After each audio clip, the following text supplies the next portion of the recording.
OK, let's kick off with Newcastle 2, Southampton 2. James Ward-Prowse scoring a last-minute penalty as both teams stay winless, Gabby.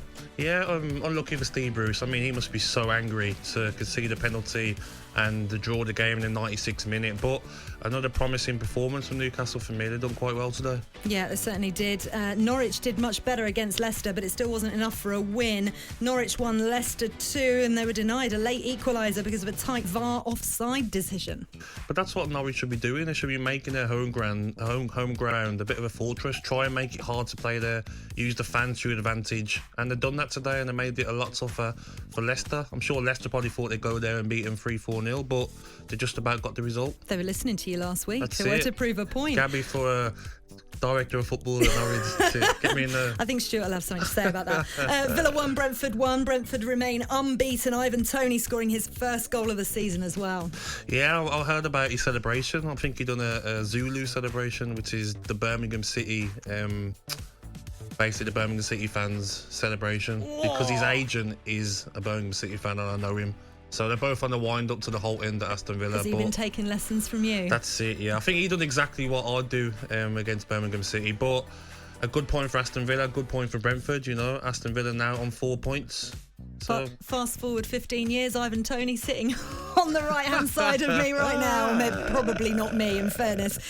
West Ham 2, Crystal Palace 2. As Gabby said there, they could have done with their new signing, Kurt Zouma, today, because Palace came from behind twice to give Patrick Vieira his first point as Palace boss. But West Ham missed the chance to win their first 3 games in the top flight since 1983.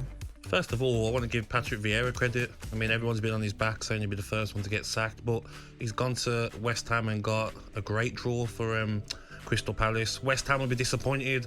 They battered them during the game, from hearing the commentary, and they had a lot of chances to win the game. But it just shows sometimes in football you might be the best team, but you don't get 3 points. But still, promising start from West Ham.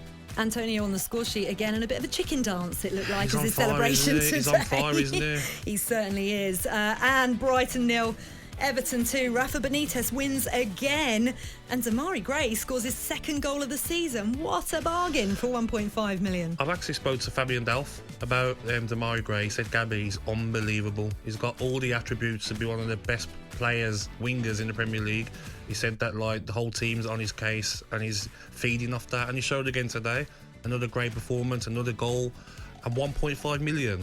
I mean, that's a steal. I'm sure Leicester would love to have him back, seeing the form that he's in now. Bit of a tussle for the penalty as well between Dominic Calvert-Lewin and Richarlison. He's done that a few times, Richarlison. That is quite shocking. I think if I'm Calvert-Lewin, and I've heard that Calvert-Lewin is the penalty taker. Yeah, he is. He scored last week. Richarlison was playing last week. And it's not as if he even got fouled for the penalty today. He's done it before. He didn't get fouled for it. He's like a naughty school kid, isn't he? Honestly, Benitez must have said to him after the game, like, what are you doing here? He looks horrendous. And fair play to Calvert-Lewin. He's the main man there now at Everton, and he showed it. He took the ball off him and scored it. I wouldn't mess with Dominic Calvert-Lewin. He's pretty tall compared to Richarlison. He's got a headbutt on him as well. Oh, really? The way he headers the ball. Oh, God.